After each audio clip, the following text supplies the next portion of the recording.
This podcast is sponsored by Talkspace. You know when you're really stressed or not feeling so great about your life or about yourself? Talking to someone who understands can really help. But who is that person? How do you find them? Where do you even start? Talkspace. Talkspace makes it easy to get the support you need. With Talkspace, you can go online, answer a few questions about your preferences, and be matched with a therapist. And because you'll meet your therapist online, you don't have to take time off work or arrange childcare. You'll meet on your schedule, wherever you feel most at ease. If you're depressed, stressed, struggling with a relationship, or if you want some counseling for you and your partner, or just need a little extra one-on-one support, Talkspace is here for you. Plus, Talkspace works with most major insurers, and most insured members have a $0 copay. No insurance? No problem. Now get $80 off of your first month with promo code SPACE80 when you go to Talkspace.com. Match with a licensed therapist today at Talkspace.com. Save $80 with code SPACE80 at Talkspace.com.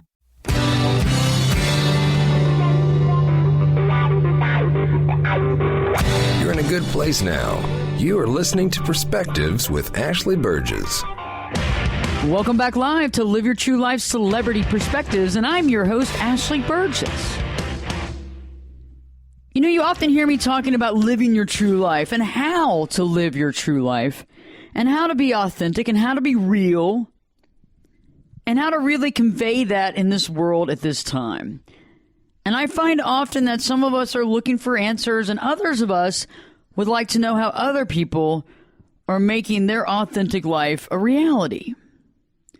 And I think it's very interesting from a perspective of a celebrity in this situation, because I find that celebrities are people too and are immersed within the press and on TV and constantly bombarded. And it seems to me that that might even be more difficult to keep an honest and true perspective, to understand where you're going in life and to be true to yourself. Because you have a lot of people that want you to do a certain thing or be a certain way. But in the same respect, I find that with anybody. We all have people that might want us to be a little different. More this way, more that. We have people that might be pushing on us to do something in a specific way or have a certain career. I know that some of you listening tonight probably had parents that told you what you should do as a career and what you shouldn't do, what you'll make no money doing, and what you won't be happy with. But as usual, we have to step aside from the past. We have to step aside from what other people want us to do. And we have to do what we want. But in order to live as we want and to do as we want, we have to know exactly how we want to do that and what we want to do. Because it feels like a lot of times when we don't have those answers, right, other people come in and like to make changes to our life. Joining the Live Your True Life Celebrity Perspective tonight is Emrhys Cooper. Emrhys has been nominated for a Daytime Emmy. He's in the popular show Vanity. He's a British actor. And it's amazing when you run across people that just have that thing. You can tell from an outside perspective that they're living an authentic life, and you want to get to know them better. You want to understand where they come from. He's been in shows including The Desperate Housewives, CSI New York, Touch, Blackish. He was also in the TV series Person of Interest, and I think he played a spy named Young Greer. And we're going to talk to him tonight. Emrhys Cooper, thank you so much for joining Live Your True Life Celebrity Perspective. Oh, it's my absolute pleasure. Thank you for that wonderful introduction. I was like, is that me she's talking about? You're amazing. It's awesome. I know it's funny when you listen to your own bio. You're like, wow, it's not too bad. Yeah, well, we can be very hard on ourselves. I'm always striving for more, striving for excellence. But yeah, thank you for having me. Well, I'm delighted to have you on. And, first off, congratulations. And I hope that you have a really successful win at the Emmys coming up here in the next few weeks. Oh, yeah, I hope so. So tell me a little bit about the projects that you've been recently working on and, how your connection is with those projects. Well, I've been shooting the movie Nosferatu recently, which is the remake of the classic original 1922 silent movie Nosferatu, which in fact was the first ever Dracula movie. And I'm playing Thomas Hutter, which is actually the lead. I think it's my first proper lead. I've had kind of leading roles, but this is the first time I've been in like 80% of the movie, which is really amazing. So I get to go on a real journey, and I'm alongside a wonderful cast, including Doug Jones, the incredible character actor, and Jodie Fisher, Sarah Carter, Jack Turner, and it's, a period film based in 1843 Germany. So a lot of people have seen the original, so it's kind of exciting and intimidating stepping into the shoes of such a loved classic, That's really neat. It's always neat to do something that you've seen before, that you actually love, that you have that genuine connection to. How I think a lot of people often wonder, being a successful actor, a lot of us are trying to live authentically and do what we want. How do you pick and choose certain roles? Do you pick things that really connect with you? How does that work? Yeah, well, I definitely think it's important to be truly authentic in whatever profession you're doing, because that will ultimately make you happy. I think a lot of the time, especially when I first moved to LA or when I started out, I tried to be the perfect guy, and I tried to say the right thing, and I was playing the role of Emrhys Cooper in a way which wasn't necessarily me. I kind of pretended to be something that I wasn't. So as the years went by, I kind of started stripping it back and working with great acting coaches and a therapist. I've become a lot more confident in who I am, and I choose roles that really speak to me. I mean, at the beginning of my career, I would take everything and anything just to make ends meet. Now I'm a little bit more selective, but the kind of roles that I feel will touch people, inspire people, and hopefully make a difference. I often go for kind of the outsider, or the roles that turn me on are often a bit troubled for some reason. I don't know why. I guess that you can bring vulnerability to those roles and strength.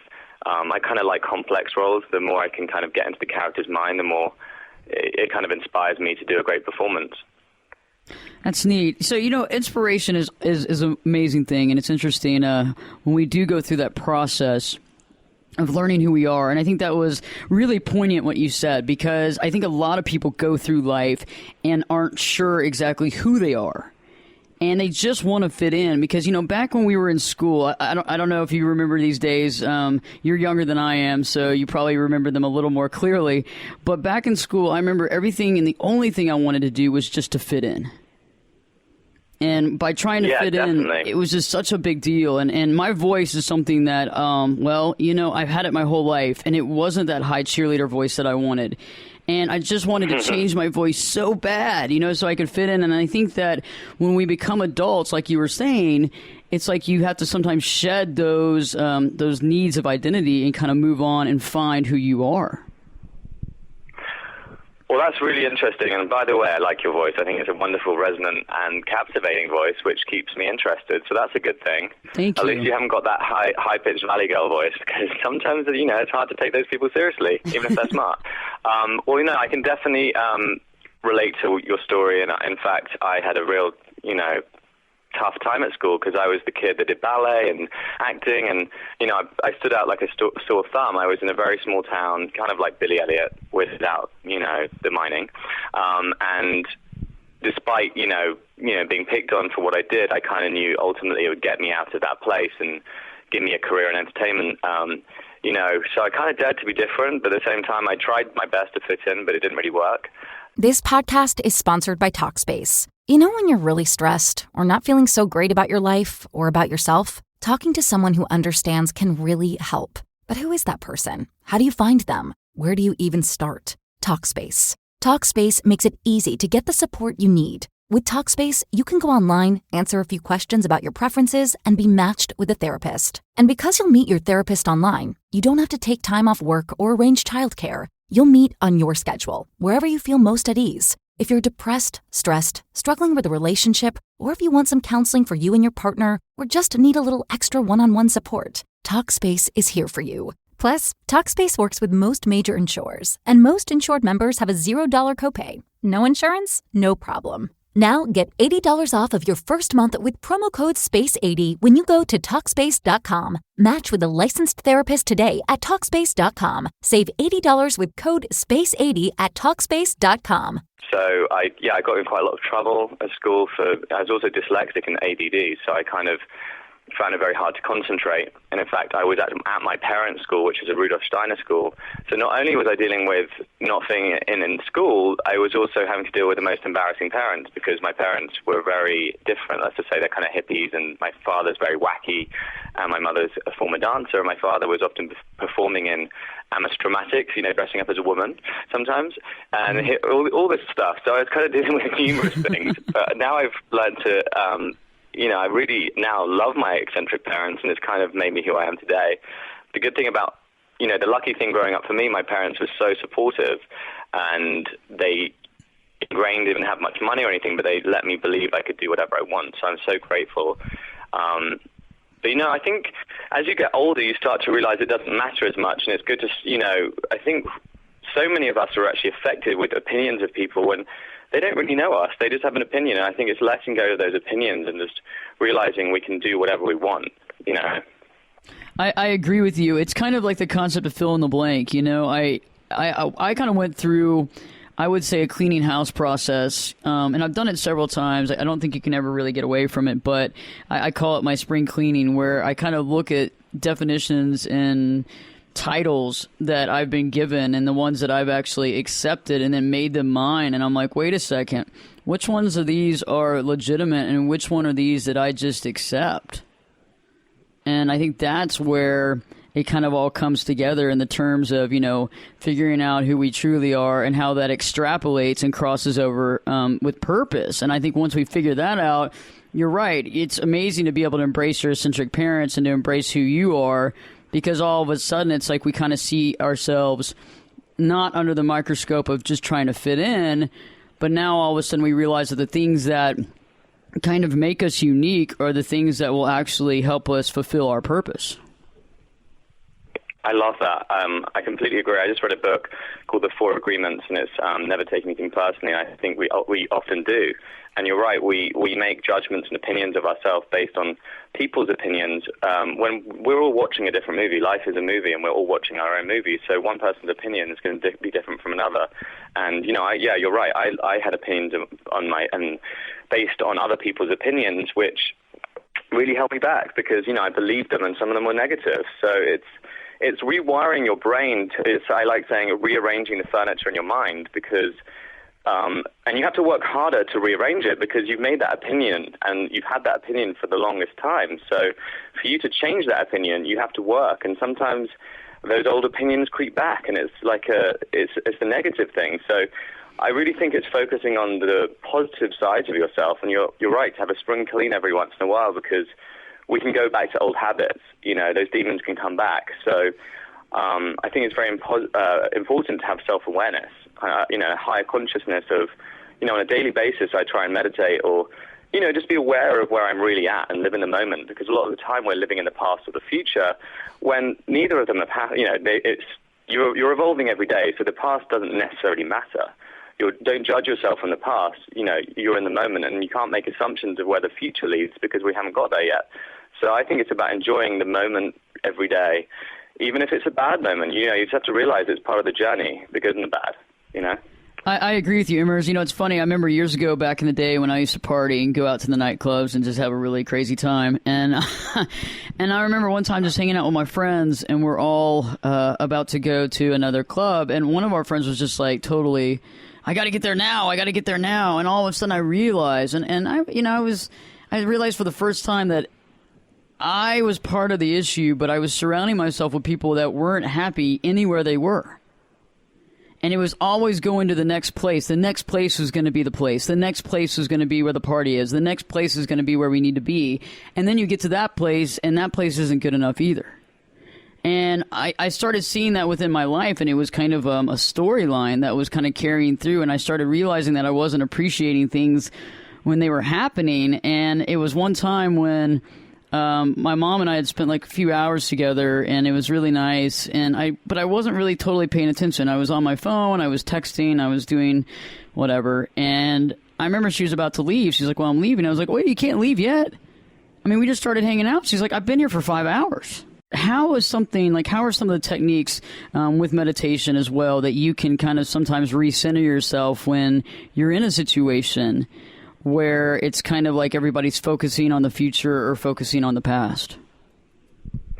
Well, I find that really interesting, and I think we're living in a day and age where we've got a frequency of instant gratification. We're constantly we have so many different things going at one time that we're kind of distracted. So I think it's very important just to I think breathing techniques sometimes calm me down. I breathe in for 5 seconds and breathe out, and just a couple of minutes of breathing sometimes helps me center me. I mean, everyone has a different way, but I think we just need to be aware of how we can be. And a lot of the time, we are always striving for the next buzz or whatever, whether it's the next party or whatever, the next fix, when that will stop us enjoying the moment. And I'm completely guilty of that. I mean, I'm getting better. My mum tells me off, and she's quite strict about having a phone around, and I'm really glad she's got that attitude, because a lot of the time it's become acceptable to go to dinner or go out, and it really frustrates me, because if you're having a dinner, especially one-on-one, and they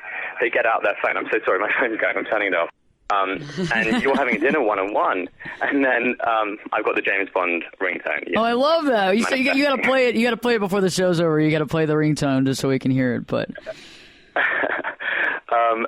yeah, so I think it's pretty insulting when you go for dinner at one-on-one and they're looking at their phone. I'm a bit old-fashioned in that way. It means I'm not interesting enough. I mean, I understand if there's a very important work call, but I think we all now, people email you and they expect an instant reply, which I don't think you necessarily have. You don't have to do that, because that will stop you living in the moment. So I think it's about being strict with oneself and, knowing when is a good time to do work stuff, and just having structure. And when you're with friends or something, really connect your friends, and you don't have to always be on various apps and social media, because that will take you out of the moment. It's a real hate of mine, and I was guilty for it for a long time, but I'm getting better, and since I've kind of let go of a lot of those things, I've been enjoying life more. I totally agree with you. And I think it's interesting, too. I think a lot of people struggle with this as well, and I know that you probably do, like the concept of, the next role. In Hollywood, that's the big deal, is what's the next role? What's the next part you're going to get? This podcast is sponsored by Talkspace. When you're really stressed or not feeling so great about your life or about yourself, talking to someone who understands can really help. But who is that person? How do you find them? Where do you even start? Talkspace. Talkspace makes it easy to get the support you need. With Talkspace, you can go online, answer a few questions about your preferences, and be matched with a therapist. And because you'll meet your therapist online, you don't have to take time off work or arrange childcare. You'll meet on your schedule, wherever you feel most at ease. If you're depressed, stressed, struggling with a relationship, or if you want some counseling for you and your partner, or just need a little extra one-on-one support, Talkspace is here for you. Plus, Talkspace works with most major insurers, and most insured members have a $0 copay. No insurance? No problem. Now get $80 off of your first month with promo code SPACE80 when you go to Talkspace.com. Match with a licensed therapist today at Talkspace.com. Save $80 with code SPACE80 at Talkspace.com. It's the next big film that you're going to be attached to. And I think that a lot of people probably listening right now feel the same way. Like, when am I going to get that next job promotion? If I get that next job promotion, then I'm so much better than I am right now. And also, I'm even more successful. And so how do you deal with kind of stepping back and saying and understanding and feeling and knowing I'm in the right place at the right time? And I know that everything's going to work out. And that's something that I work on a daily basis, just sitting back and saying, I know everything's going to work out. I don't know exactly how it's going to happen, but I know it's going to happen. And how do you sit back and kind of just let things happen by being proactive? But what are some of the techniques you use to kind of get yourself back into that mindset? Well, I think success is being happy every single day. Success is how much passion you're putting into whatever you're doing at that time. I don't think you can measure success by a paycheck. I've been my most miserable when I'm being paid the most sometimes. And I think we all go, if or when I have that thing, and that saying I can't be happy right now. I think it's about, there's the simple things in life can actually make you more happy than people realize. I mean, cooking a dinner, having a great relationship, putting your all into whatever you're doing. And I think we all play many different roles, but we're not defined by any of them. I mean, I'm a son, I'm a friend, I'm an actor, but I'm not defined by any of them. And it's about knowing which role you're playing at that time. It's like, if I'm going to be the son, I want to give my best as being that son. So, God, my English is really bad today, so I'm on a bit jet lagged. I think, yeah, to me, success is, it's not what necessarily some people think, but I think success to me is being happy every single day, or at least striving to be happy every day, because every day is going to be different. I think we're our own worst enemy most of the time. We sabotage our own happiness because we don't think we're enough. So I think, just do your best every single day, and your best will be different every single day. If you're sick, your best is going to be different from when you're well. So I think if you're not as hard on yourself, you'll allow yourself to be happier, and that's success. I totally agree with you. I totally agree with you. So I know that our listeners want to know, what motivates you? What are you really passionate about? I strive for excellence, and I'm extremely tough on myself, because I started as a dancer at 5 years old, very regimented, extremely strict teachers, and from then I've known it takes hard work. I really enjoy doing something that I'm really passionate about and succeeding. And sometimes you fail. You can't always succeed, but you have to realize when you fail, you've learned lessons, and you can take that onto your next project. I mean, I recently had a project that didn't go the way I'd hoped, and at the time it was incredibly stressful. I was shooting in a third world country, and, I was really stressed out every single day, and I wish now, at the time, I'd kind of taken a back seat and just taken it for what it was. But I've learned from that, and the next one I do, I won't get so emotionally involved. I think it's just kind of observing rather than reacting. But we live on hope, and I think what inspires me is watching great performances, seeing great motivational speakers, trying to make a difference in this world. And I'm not just an actor, I'm also trying to do things to inspire people, and I'm at the moment trying to raise money for an orphanage in Bhutan, which is between China and India, a place I visited. So there's many different things that inspire me. It's not just acting. That's neat. That's really neat that you're raising money for an orphanage. That's really neat. Tell me more about that specific orphanage. Well, I've been to Bhutan now twice. I went 3 years ago to shoot a movie, and then I went back this year to shoot another movie. And on my days off, I did, various excursions, and I went to this orphanage. And at the time, I wasn't sure. I thought it'd be very depressing. And in fact, it was hit by an earthquake, and it was, at the top of a mountain. So the 40 children had very cold living conditions. And I went there, and I kind of... It really moved me, so I filmed a lot of it on my iPhone, and I decided that at the time I said I would love to help. So now I have created a GoFundMe page, and I've already raised $1,000 in 7 days, which is really cool. And I'm trying to raise 10 or more. So if you want to check it out, go to the GoFundMe.com/NYPHUG, which is NYEPHUG. So it's Help NYPHUG. That's neat. We'll definitely put a link on there, too. Whilst I was there, I also realized that there was a lot of passion for the arts, but there wasn't the place to study. So I'm also trying to help organize and set up a school for performing arts when they can learn to sing, dance, and act. And, I think giving them hope really is rewarding to me. So I am really excited to see where it leads.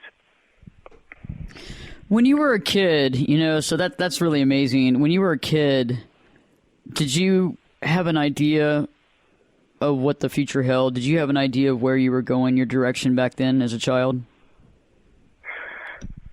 I just knew I liked performing. I didn't necessarily know. I mean, I wanted to become a performer before I knew about money and fame. I started getting on stage at 5 or 6 years old. I guess I started because I enjoyed the artistic element of it and creating a role. And the money and the fame thing came, I realized about that. And I have to say, the money and the fame is often it gets in the way of the enjoyment. I guess I kind of always knew I wanted to be on stage. I didn't know in what capacity. As I grew up, I think the first movie I watched, I just was blown away, and I couldn't believe it. And I knew then, I was like, I'd love to do that. And in fact, the second movie I watched was Dr. No, and I told my mum, I want to be James Bond one day. And she was like, oh, cool. She was just thinking as a little kid. I was like, no, I want to be James Bond, like on screen. I want to be a secret agent. And, you know, she kind of laughed. And I guess one of those movies just kind of inspired me to keep working hard. So I think I've always had a love for it. But when I come from no connections to the industry, and I come from a very small place, so I just never knew how I was going to do it. But luckily, my dancing got me a scholarship at 16 to go to London and train professionally. And for 8 years, I was in musicals and dancing, and that kind of gave me an in for acting. It's incredibly difficult to get into the industry, so I'm very lucky that I had really amazing teachers that believed in me and pushed me harder than most of the students. I think they saw my ambition, they saw my drive, and I think a lot of it comes down to hard work, believing in yourself, no matter what industry you're in, and taking the knocks and just realizing if you're falling on your face, you're still falling forward. And believe me, I've had enough landing on my face, knocking on doors that never, banging my head against a brick wall. But I just always believed in myself that I could do it, you know. And that belief is so awesome. That's the thing, is that, you have those times, and I mean, I'm not going to sit there and say everything is just wonderful happiness and roses and unicorns and rainbows, but there are some times where you sit there and you go, gosh, when are things going to happen? Or, you've paid the dues and you keep paying the dues, and, you kind of get a little down. And I think it's human to be down a little bit sometimes in your thought process, but I agree with you. You kind of got to just keep the faith, I think, in the process, because I used to think it was always the end result, the end game, a means to an end. And then I realized that the process, even though sometimes it seems like the process takes so darn long, but the process is kind of what it's all about. Oh, totally. Yeah, I mean, I'm an artistic person, and as you're aware, we have huge highs and lows, and I've suffered from depression a few times. I've suffered from, the knocks and the phone not ringing, and will it ever ring again? And luckily, I think it's trying to have a good support system that can push you through those. But yeah, I've been so frustrated, and I'm enjoying the process and understanding that and being patient with that. And I mean, it's taken me a long time to start realizing even the struggles, or if you can just let it in rather than suppressing that struggle, it's going to kind of be easier to cope with. And you just understand that. I think a lot of the time we try and delay the problem and push it down so we don't feel the pain. Whereas if you can kind of let that pain in, you can channel it out as well. But I'm very hard on myself and plagued with a lot of self-doubt and very self-critical. I mean, I find it incredibly hard to watch myself on screen because I'm scrutinizing my every, my performance. I'm getting better at it. God, is that the way I speak, So it's not a bed of roses by any means, but I think you're constantly evolving. I think the good thing about being an artist is you have to have a lot of self-reflection. You're constantly analyzing yourself because this is my instrument. If you think about it like a violin, that's their instrument. I'm the instrument, so I have to take care of myself mentally, physically, spiritually, so I can be the best actor possible. The more I know myself, the better I can understand human nature and what the character needs, getting in the mind of the character. So the more you're aware of your traits and your past, you can bring that to the role. So I think it's very important for me to understand the good and the bad of we all have insecurities. We all have a good and bad side, and it's okay. I use those times that were really tough because everyone can relate to that. Allowing yourself to be vulnerable is what people gravitate towards because it's real. People, and then they can see strength. I mean, I think vulnerability is strength. There's an incredible talk on TED Talks about vulnerability, and I completely relate to that. If someone allows themselves to be truly vulnerable, people gravitate and will help you and see what they can do, Yeah, I mean, I totally agree with that. And I think that a lot of times, a lot of people kind of bought into a bill of goods, and I think I did when I was younger, that the last thing you wanted anybody to see was your vulnerability. And, you were supposed to be tough and in charge, and, you're not supposed to cry and you're not supposed to show emotion.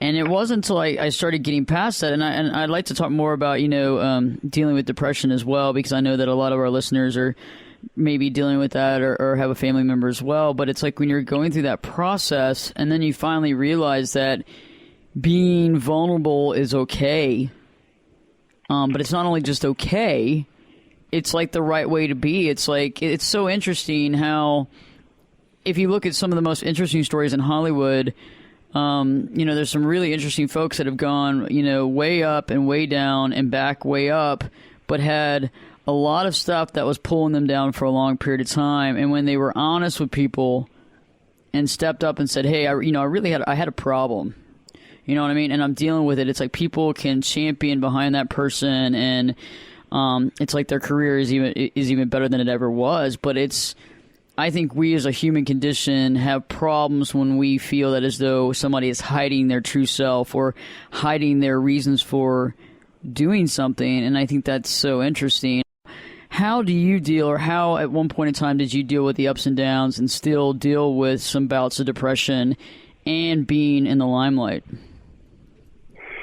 Well, back to the vulnerability thing, that was beautiful what you said. I can see that with many actors, and I think people can sense when you're not being your true self. And I think people really appreciate when someone can own up to their struggles rather than pretending it didn't happen or being dishonest. I grew up thinking vulnerability was weakness, and I never cried. I cried one time, and I think a kid told me I was like a girl at school, so I decided to never cry again. So I actually didn't cry till I was about 18. And in fact, in my grandparents' funerals, I refused to cry. That's how strict I was with myself and how ashamed of my crying I was.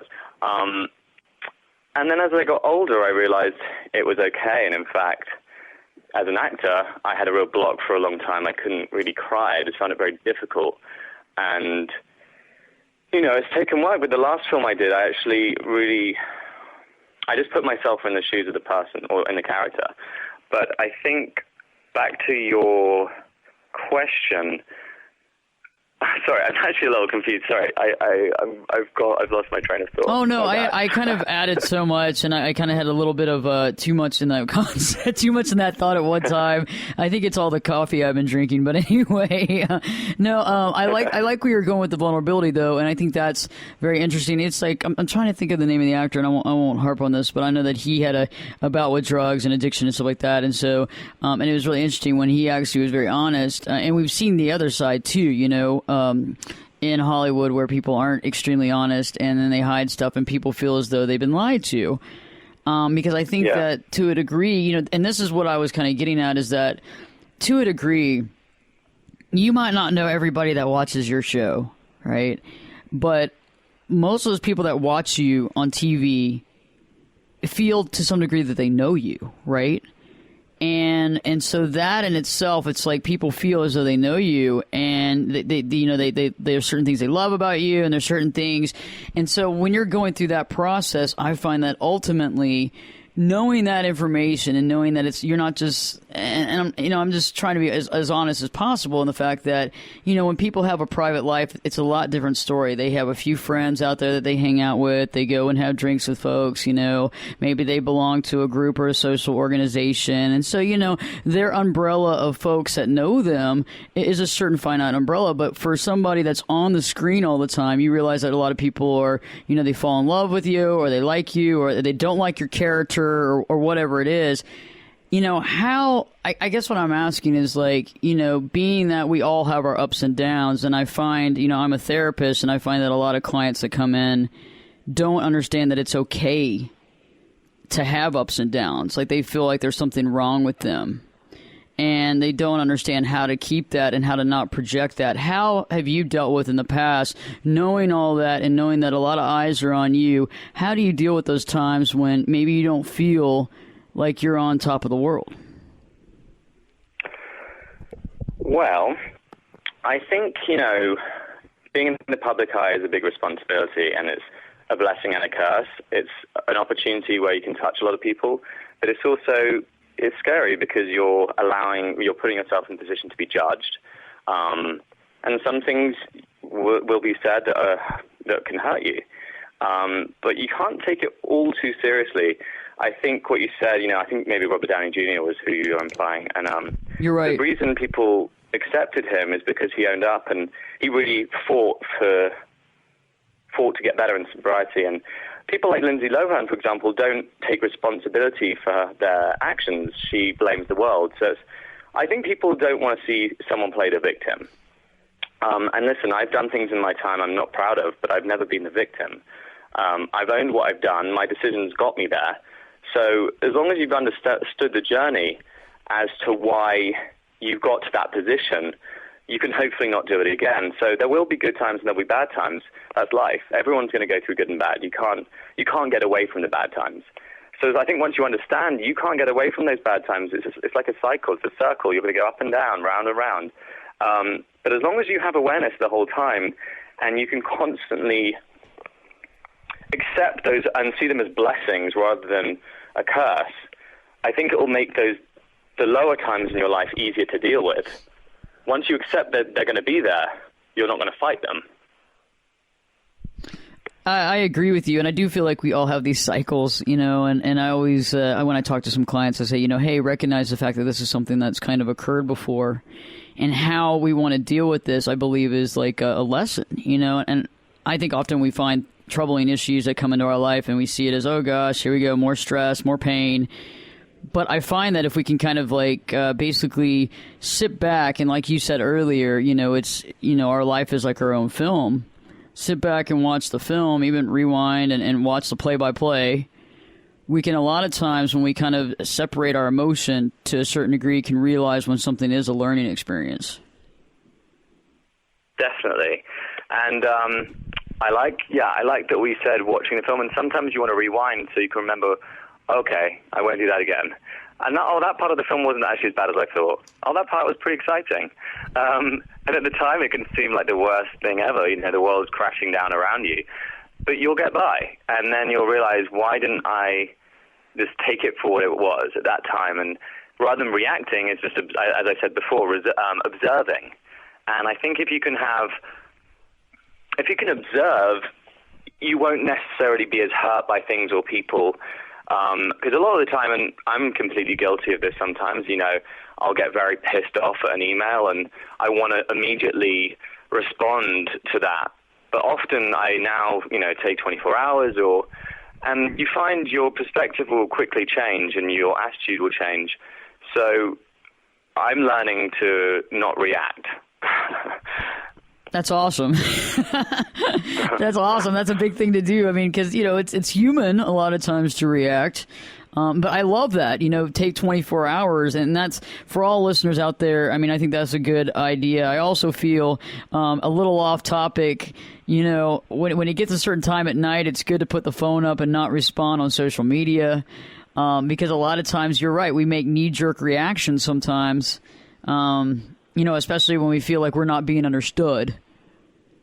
And that's the reaction mode. And when you go into reaction mode, it's like, watch out. Well, I think we all expect to be understood, and then we don't understand why we're not being understood. And I think it's, as I said before, we're all watching a different film. We're all seeing it in a slightly different way, but we expect everyone to see it our way. So once you kind of realize as to why they're seeing it their way, you're not going to be as disappointed or however you may feel. And, we all encounter situations where we're going to be hurt, and then you have to say to yourself, have I done something to cause that? Or is it just their issues?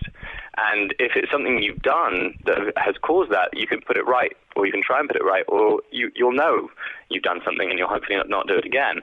But if you realize it's just about their issues or, their agreements with themselves, you won't take it as personally and it won't hurt you as much. So, these are things I've learned in the last year or so, and I'm still having to remind myself on a regular basis because I'm in an industry where I'm constantly judged on, everything, my appearance, and it's very easy to get consumed with opinions. But I'm starting to let that go, and I think that's been really liberating. You're right. Everybody has an opinion, right? Everybody has one, and they all have an opinion on what you should do and where you should be and what you should be doing. And it's always interesting. I had a friend of mine years ago tell me, they're like, you need to live out in the country. And I was like, what? And they're like, you need to get a house out in the country. That'd be good for you. That'd be good for you. And I was like, you want me to get a house out in the country? I mean, like, well, what are you talking about? And so they're telling me all these places. I'm like, so I can drive into the studio 2 hours away when I have to come in? I was like, that makes a lot of sense. Like, yeah, you need to get like a 4-bedroom ranch out in the country. I was like, I don't even have any kids. I don't even have any kids yet. I mean, I have one dog. He's 45 pounds, you know. I have a husband. I mean, us three together we don't take a lot of room, you know. I don't really. And they're like, no, I really think that'd be good for you. And so I sat back and I was thinking, I was like, what in the hell are they talking about? And so I called my buddy up the next day and I go, you know what? And he's like, what? And I go, I got an idea for you. And he goes, what's that? And I go, I think you should get a ranch-style house out in the country. I mean, it would be great for you. And he's like, really? And I was like, yeah, I think this is about you. It's not about me. Oh, yeah. And he was like, you know, I've always wanted to live out in the country. I was like, well, maybe you should check it out. And it's interesting how people, you know, they project things. And if we don't realize it's a projection, we sit there and go, well, maybe I should change my name. Well, maybe I should move out to the country. Totally. I really like I completely agree. Basically, opinion is an opinion. It doesn't mean it's right or wrong. It's just an opinion. And whether you want to take that on or not is up to you. And so much of the time, you're right, people project, or people out of insecurity will say things to you because they're trying to put their defense mechanism up. And for the longest time, I would let every opinion into my life because I was new to the industry. So, you know, I'm told, oh, you're too skinny, you're too this, you're too that, you know, change this. And I'm trying to please everybody, but, you know, it's everyone else's opinion, not mine. And once you can listen to your gut and really look at the situation, you won't let that opinion. And some people's opinions are great. I mean, I often have people close to me that will bring me back down to earth. One person, I have a whole circle of people that have a different set of opinions, and opinions is the wrong word, advice. I ask for advice because it's sometimes good to have people you can trust. But a lot of the time, there's negativity, and people will say things to you to sabotage you and bring you down because that makes them feel better. So just I wouldn't let the negativity into my life. I like that. It's funny. I think you'll get a kick out of this. Years ago, God bless her, this woman wanted me to change my name. And it was funny because, you know, I mean, it's not hard. My name's not hard to say. It's Burgess, right? It might be spelled differently than Burges. It's Berges. It might be a different spelling. But she's like, yeah, I just don't know how to say that. And I was like, well, how do you say it? How does it look to you? And she goes, Bergesi. I don't know. Really? And I said, really? And she said, yeah, it's the challenge. And she goes, and that's getting in the way of your listenership. That's getting in the way of stuff. And I said, okay. I said, what would you change it to? And she goes, Bridges. I would just change it to Bridges. I think that's easy. I was like, Bridges? Like Lloyd Bridges? I'm like, I'm not related to the family. You know, I said, that's interesting. And so for like 4 days, I was in turmoil. Maybe I should change my name to Ashley Bridges. And I sat there and I thought about this stuff. And finally, on the day 4, it was like, you know, and day whatever, you know, God made earth. You know, I was like, I got mad. And then I got angry. And then I was like, how dare her tell me to change my name? But for 3 days, I really thought that was the end-all, be-all, and that I needed to follow that. And it's so funny, I called her, and I was like, there's no way in hell I'm changing my name. I was like, I've had this for so long. If you would have come to me when I was 16, maybe this would have been an option. But I'm happy where I am. And it's funny, God bless her. I mean, she's a nice woman. She thought that was a great idea. But it seems to me that sometimes I think people have great ideas, but I think sometimes those ideas can be very good and very genuine, and some of those ideas can take us off target and can move us from maybe being authentically who we were made to be. Well, I know a lot of people that have had to change their name, and it's your identity. You've lived with that, and some people I know who've changed their name have ended up changing it back because it's very difficult. It's like living a lie. I, in fact, have a story about changing my name. Well, I didn't change my name. I was born Emrhys, but my first job was washing up in a kitchen of a pub, and the chef said, I can't pronounce your name, Emrhys or Everest, whatever. Do you have another name? So I went by Matt, my middle name. And it was so funny because people would call my name and I wouldn't respond. So I was the worst, I was the worst staff they had. I just was like, obnoxious, oblivious half the time because I just wasn't used to being called Matt. But back to opinions, I mean, that was just her opinion, and sometimes it's a bit of a cop-out or excuse, why can't you have to sometimes educate. Sometimes people don't want to open their mind. I mean, your name is very simple. It's not that difficult. So I'm really glad you stuck to your guns and kept your name. And I think it goes with many things. Many people want to change. Many people want to change other people, and it doesn't necessarily mean it's right. So you have to stick to who you are. And, I'm glad that you didn't change your name because it's a great name that is your name. Matt. Okay, we're looking for Matt right now. Matt, are you there? You're like, who? Who are they looking for? Where? My name is Emrhys Matthew Emmanuel Cooper, so it's a bit of a mouthful, but I just go by Emrhys Cooper. It's much easier. It's a great name. And it's interesting, though. Yeah, you're right. It's like, why make somebody else's life easier? But, let me ask you. I think music really connects with me, and I know that a lot of folks, music, like you were talking about, not jumping to making a decision or not retaliating. And I think that one of the things that I like to do, if it's something that's a really big deal, is I like to get in my car and I like to drive somewhere, maybe out to the country, for God's sakes. I don't know, but I like to listen to specific music. What are some of the songs that really connects you to yourself, connects you to your heart, really seems to get you back in center, or just really makes you feel like awesome? I love music. I completely agree with you. There are all types of music I love, everything from classical to hip-hop to dance to EDM, and I grew up listening to Tchaikovsky and Swan Lake and dancing, and it's interesting when I'm doing a role, and if the role requires me to go to a certain place emotionally, I listen to music to trigger just emotions that music can do. Recently I had to get very emotional as I acted a scene where I lost my wife. And you've got all this chaos going around you on the set, and it's very easy to let that in. But I find music just helps me go to a place that is so connected to my heart and soul that I can zone out.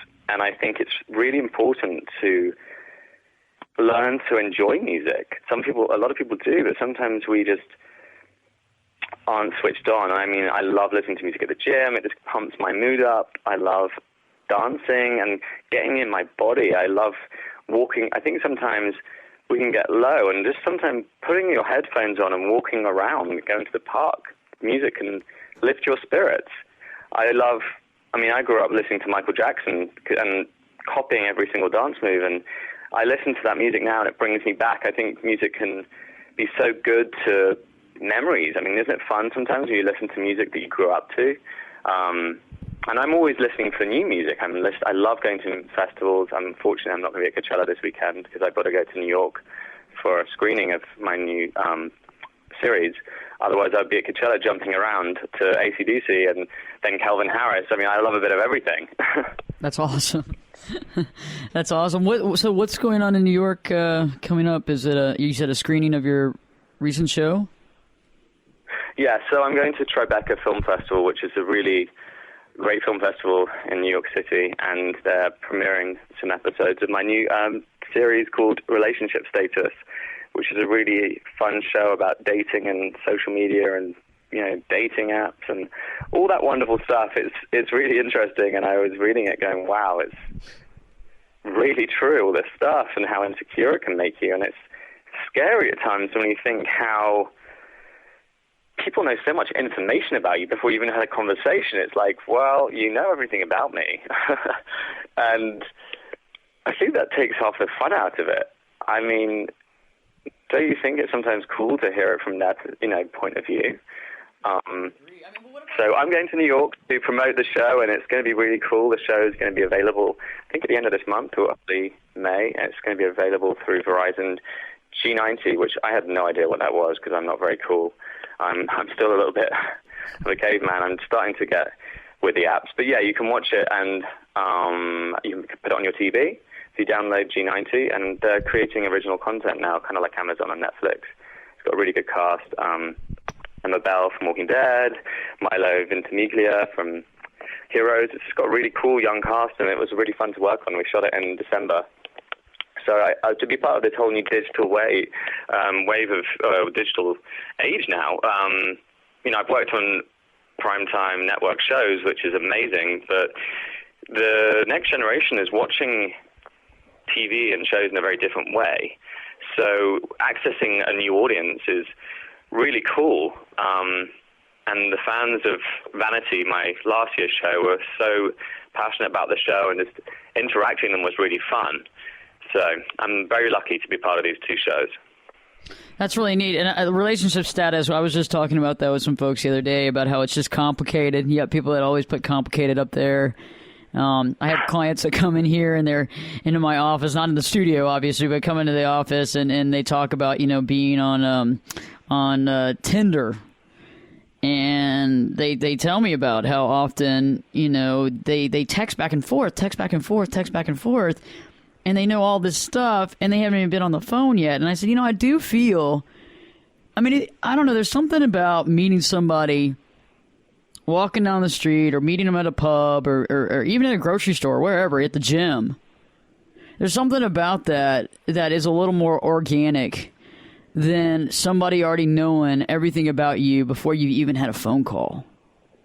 I completely agree. Yeah, and it's fun to be spontaneous. I think people are under such strict time constraints. They don't really want to they want to rush everything, so it's like instant. And sometimes you can't push a relationship. It will happen or it won't. You can't sometimes make it the perfect relationship. Some people come into your life for a short period of time, longer, just everyone comes in for a reason, to teach you a lesson or help you grow. It's just important to reflect and know if it's good or bad, because, everyone's going to go through a rough time at some point. And, relationships take work, good friendships take work, and as long as you understand there'll be times where you hate that person and love them again. But you have to know that I think love is a choice. You have to work on it. It's never going to be plain sailing.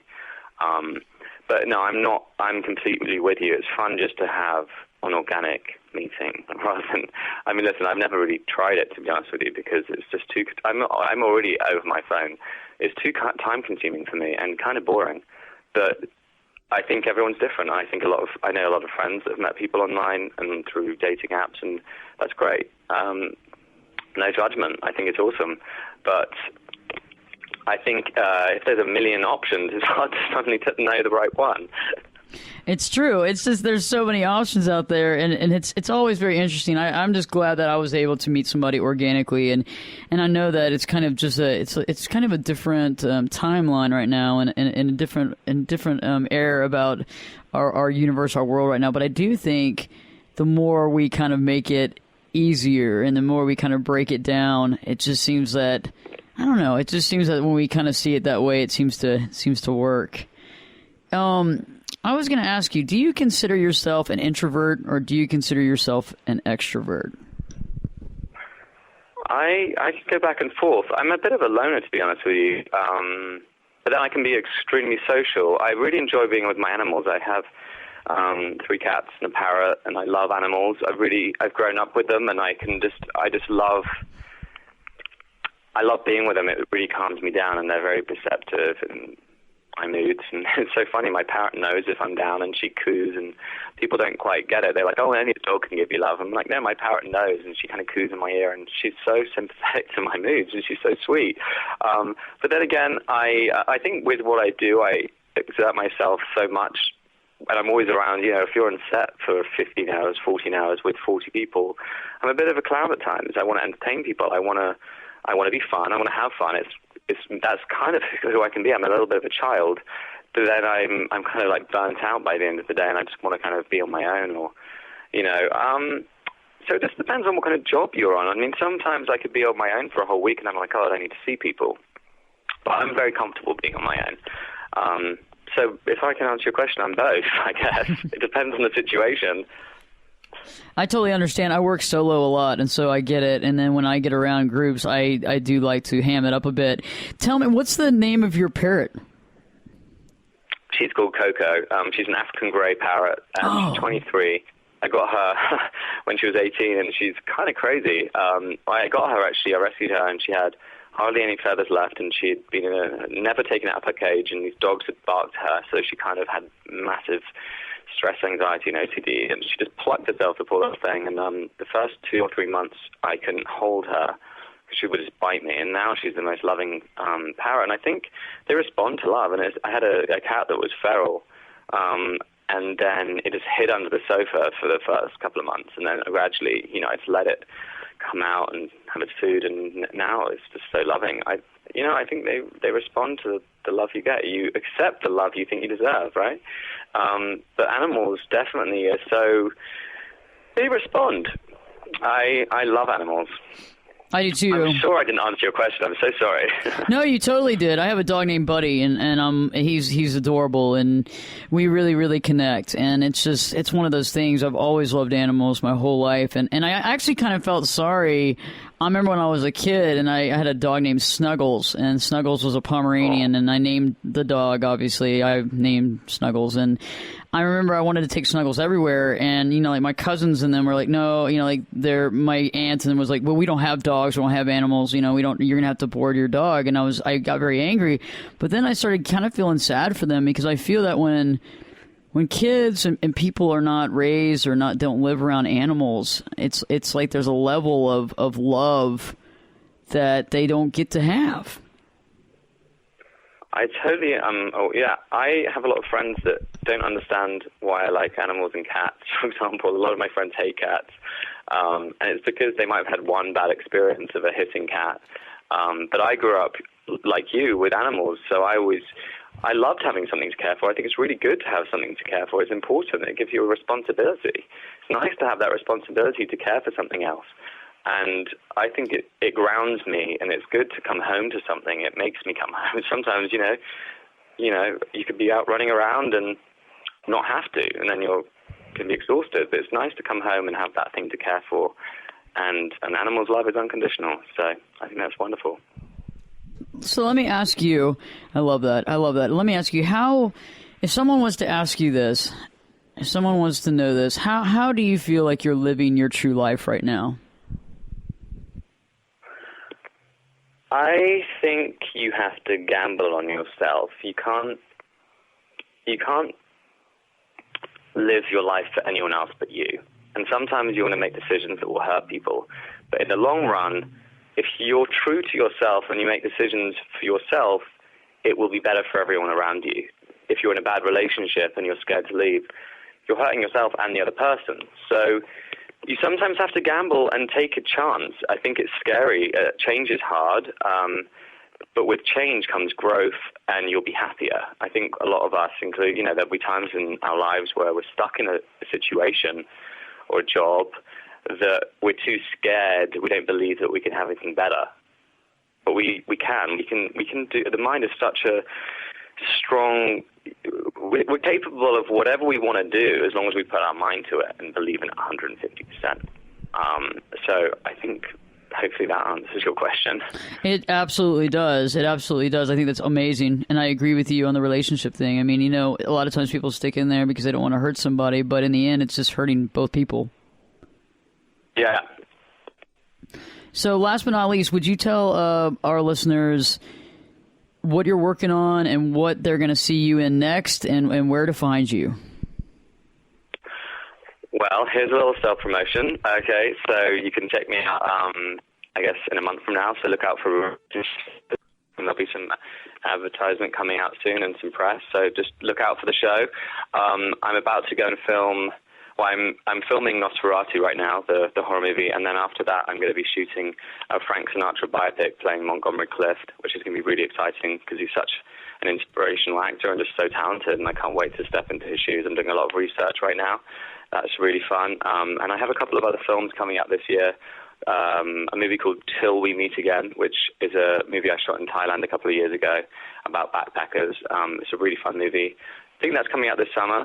It did the film festival circuit and did very well, and then it got picked up for distribution, which was really exciting because you never know with these things. And then I have another film called Kushatara coming out. Again, I'm not sure with the dates. It's a movie I shot in Bhutan. And then there's a movie called Alter Perception, which is a sci-fi thriller. So you guys can follow me on social media if you like. Hopefully I won't bore you. And my social media is my name, Emrhys Cooper. And then there'll be updates about releases and stuff. And hopefully some of the work I do this year will touch people. That's awesome. I'm so glad you're able to come on the show. I'd love to give you a copy of my book and see what you think about it, since you're a big believer on the 4 agreements, and I look up to that author with very much respect. I'd love to get you a copy and see what you think. And in the meantime... Oh, yes, please. Please send it to me. I'd love to read it, or just tell me where I can get it. And I definitely will. And when we finish the interview, I'll definitely send it to you, get you the information to send to you. But I'm just so appreciative of you coming on, and I think that people really resonate. And I think that you're really helping a lot of people by what you're doing and being authentic. It's amazing, and it just really is powerful. Well, I really appreciate you having me on your show. Thank you so much. And I think this is a really inspiring conversation for me. A lot of the time I do interviews about nonsense, and this was a really refreshing experience. So thank you for the interview. Well, thank you so much, sweetheart, and we look forward to having you back on, and we know that you're going to have some amazing successes. Can't wait to see the Emmys. I know that you're going to be probably winning one for sure, and it's the first of lots of them. And just look forward to following your career and just keep doing what you're doing, because you're impressing a lot of folks. Oh, thank you. That's very kind of you to say. Well, thank you so much, and have a good night. You too. What a wonderful interview. What a wonderful conversation, really, with Emrhys Cooper. I think we can all learn a lot, but we also can really see our own life in our unique perspective. And it's all about being authentic and realizing that we might not just be like that person or this person, and we might not be or do what other people want us to do. But when we're living true to ourselves and asking those deep questions, and maybe not always getting the answers that we want, but at least we're seeking them. While we seek the answers, we become more wise. We become more knowledgeable about ourselves. And we begin to find the love that we have. The most important relationship you'll ever have is with yourself. And if you can find the love within you, you can find love within others. What we see within ourselves, we can see in others. I ask you tonight to begin to ask yourself, how are you living your true life? How are you living your true life, and what are you doing every day to maximize what you have right here on planet Earth? I appreciate Emrhys Cooper for coming on the show. Look forward to following his career. I think he's amazing, and he's really just top-notch, being authentic and being true. And those are the people that we really rally behind and believe in. Be true to yourself, rally behind yourself, and begin to ask yourself those serious questions, but also have fun in life, There's times to be serious, and there's times to have fun. Check out my website at ashleyburgess.com, Ashley, BERGES.com, my Twitter handle at Ashley Burgess. Go online and check out ashleyburgessnetwork.com. It's the ashleyburgessnetwork.com. You can just Google it, Ashley Burgess Network.